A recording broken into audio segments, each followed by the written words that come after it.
Seja bem-vindo ao mundo marcial. Quando ouvimos a palavra Kung Fu, imediatamente pensamos em templos antigos, monges guerreiros, técnicas secretas e lendas transmitidas ao longo dos séculos. Mas existe um capítulo da história das artes marciais chinesas que permanece desconhecido para grande parte dos praticantes e admiradores do combate.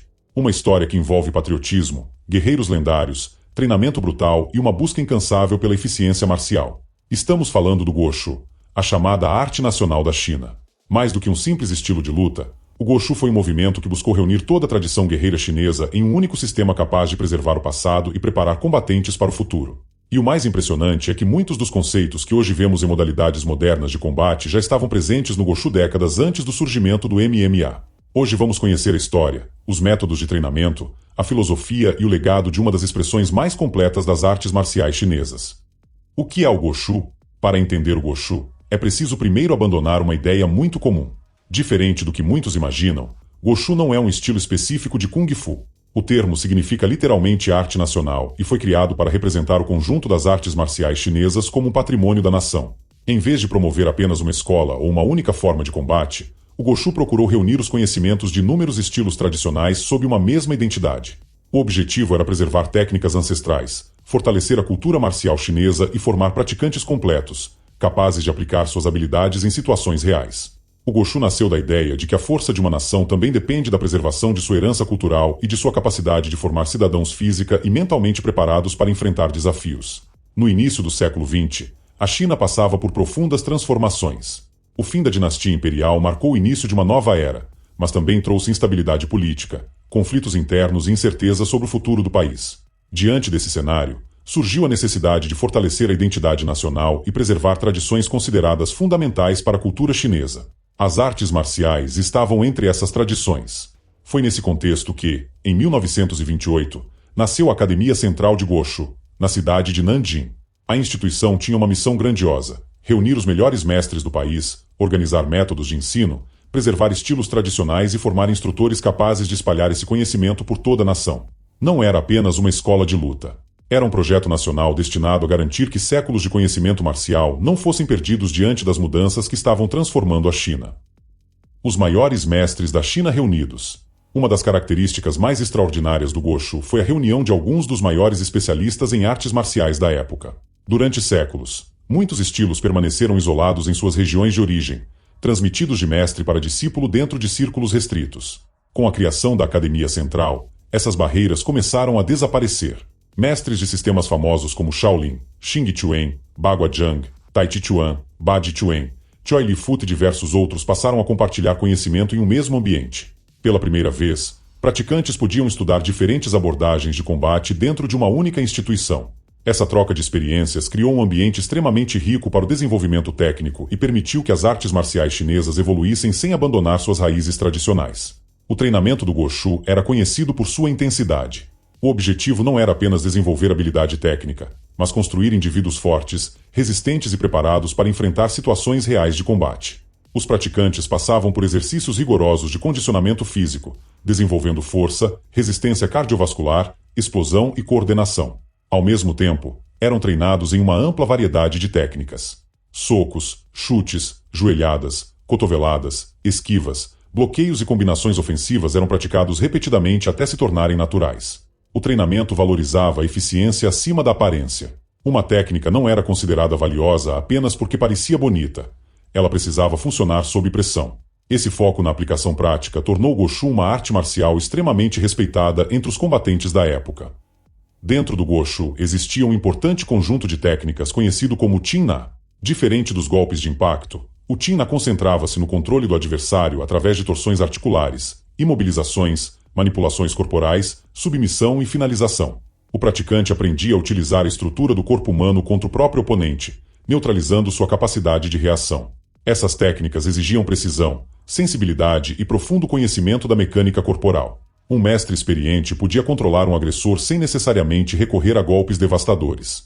Essa versatilidade fazia do Qin-Na uma ferramenta extremamente valiosa tanto para combate quanto para defesa pessoal. Além das torções e travamentos, o treinamento também desenvolvia a capacidade de perceber desequilíbrios, controlar membros e explorar pontos vulneráveis das articulações.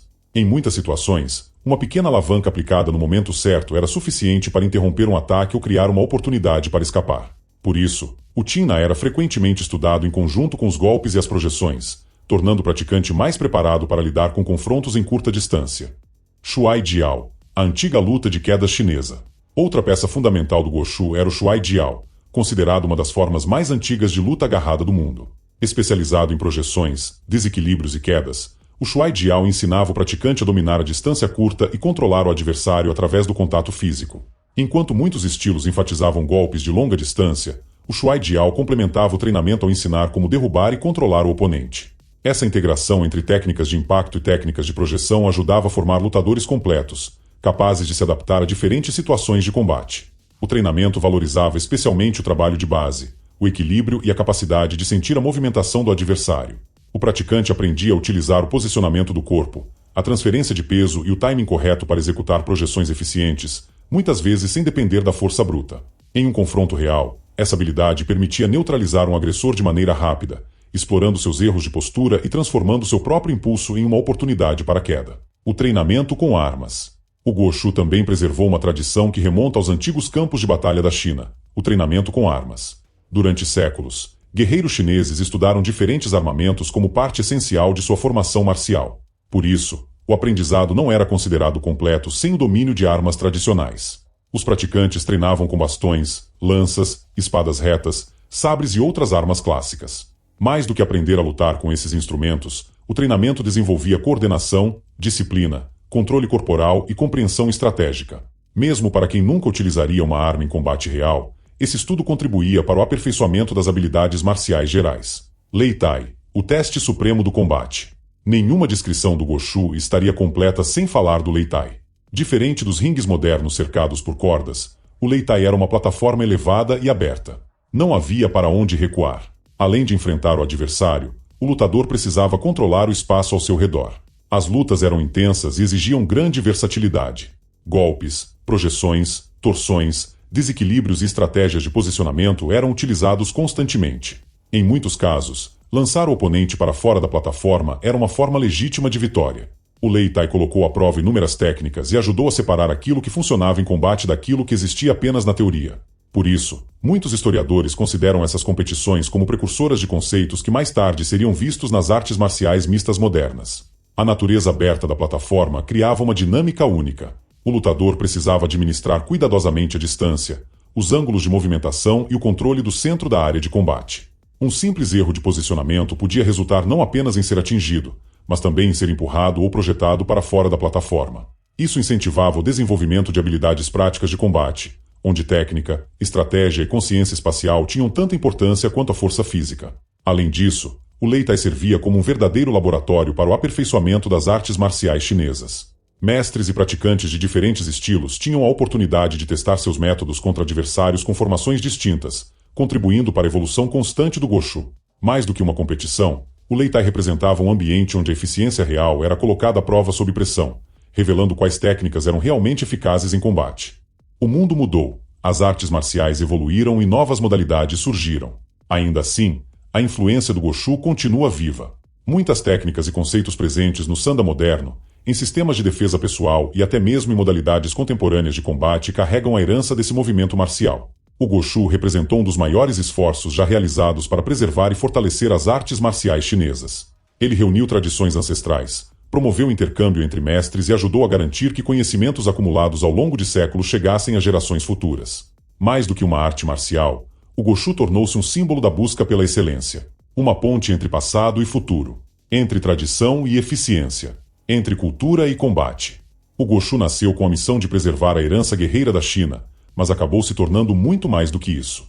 Ele reuniu mestres lendários, testou técnicas em combate real, formou gerações de praticantes e deixou uma marca profunda na história das artes marciais. Sua influência pode ser percebida até hoje, lembrando-nos de que tradição e evolução não precisam caminhar em direções opostas.